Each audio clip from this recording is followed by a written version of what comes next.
Good news on the jobs front. The government says 103,000 jobs were added in September.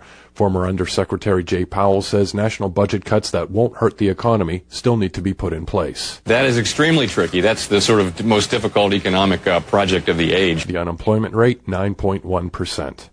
Occupy protests are gaining steam across the country, but critics say the anti-corporate movement should focus on Washington, not Wall Street. CNN's Julianne Pepitone explains why the most vocal rallies are in New York. The protesters feel that the people who were largely responsible for the economic downfall were the people who were on Wall Street, and they feel that they have not been taken to task. To campaign news, the Value Washington Summit kicks off this weekend with most of the GOP presidential hopefuls vying for face time. Texas Governor Rick Perry. You can't live free if you can't find a job. You can't live free if you inherit $46,000 bill in the federal debt. You can't live free when the government gets between you and your doctor. The Heritage Foundation is among the sponsors of this three-day event. The White House goes Hollywood in the Ides of March. Help people get an education. We're going to create national unity. We're going to teach young people a trade. And we're going to get them out of debt for their college loans. Now, where does that fail? Oh, that's exactly right, Governor. It's just if you're going to do it, do it. The film about a presidential campaign stars George Clooney and Ryan Gosling. The Cardinals and the Brewers are moving ahead in playoff baseball. The Phillies and Diamondbacks are going home. For news anytime, go to CNN.com. This is CNN Radio. Andy, perhaps the golf world will find another superstar not named Tiger Woods. He's taking an indefinite break from the game as he tries to fix his marriage. Sports analyst Rick Horrow says even if Woods never returns, his legendary status will not fade away. He's only got 5 more majors to win to pass Jack Nicklaus. He's won 71 times on tour, $90 million. On Friday, Woods issued a statement saying he was unfaithful to his wife. Reporting live, John Lawrence, CNN. Massive flooding caused by more than a week's worth of constant rain has resulted in at least 7 deaths in Georgia. Governor Sonny Perdue hopes that number won't rise. You don't have to go somewhere to stay home. Perdue has asked the White House for an emergency declaration.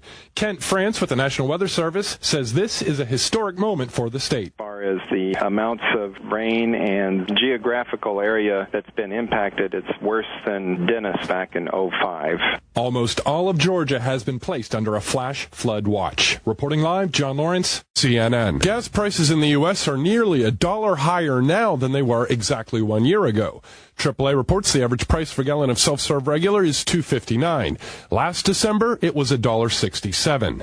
On the positive side, the price tag on gas has dipped about 5 cents over the past month. John Lawrence, CNN. John Mayer's 4th album is called Battle Studies. The singer-guitarist says he always puts more than just a little of himself in his music and lyrics. Sure, it's autobiographical. Absolutely. What would I be if I sat here and I said that they're not about people, or they're not about experiences that I've had? Mayer isn't thrilled that some people know more about his personal life than his music, but he makes no apologies for his lifestyle. Be 32 when you're 32. Don't be 22 when you're 32. Don't be 50 when you're 32, because next thing you know, I'm going to be 60 years old walking 18-year-old Russian models into Mr. Chow, acting like that's normal. John Lawrence, CNN. This was a big decade for the Beatles. A greatest hits collection called One was the best-selling album of the past 10 years. Steve Landis, who is part of the Fab Four tribute band Rain, says the group's catalog more than passes the audition. Whether it was a personal story or writing a story about another person, they just brought new elements into songwriting that really had not been seen and I don't think has been equaled in all of this time. Beatles biographer Larry Kane says the music made by the legendary Liverpudlians lives on because it's universal. Perhaps more than any other artist, the Beatles reflected the feelings of love and despair, frustration, excitement, and hope in their lyrics. And the lyrics mixed with that incredible music and those great voices produced a sensational combination. In 2009, the Recording Industry Association of America confirmed the Beatles are the best-selling musical act in U.S. history. CNN Radio Measure to Measure, I'm John Lawrence.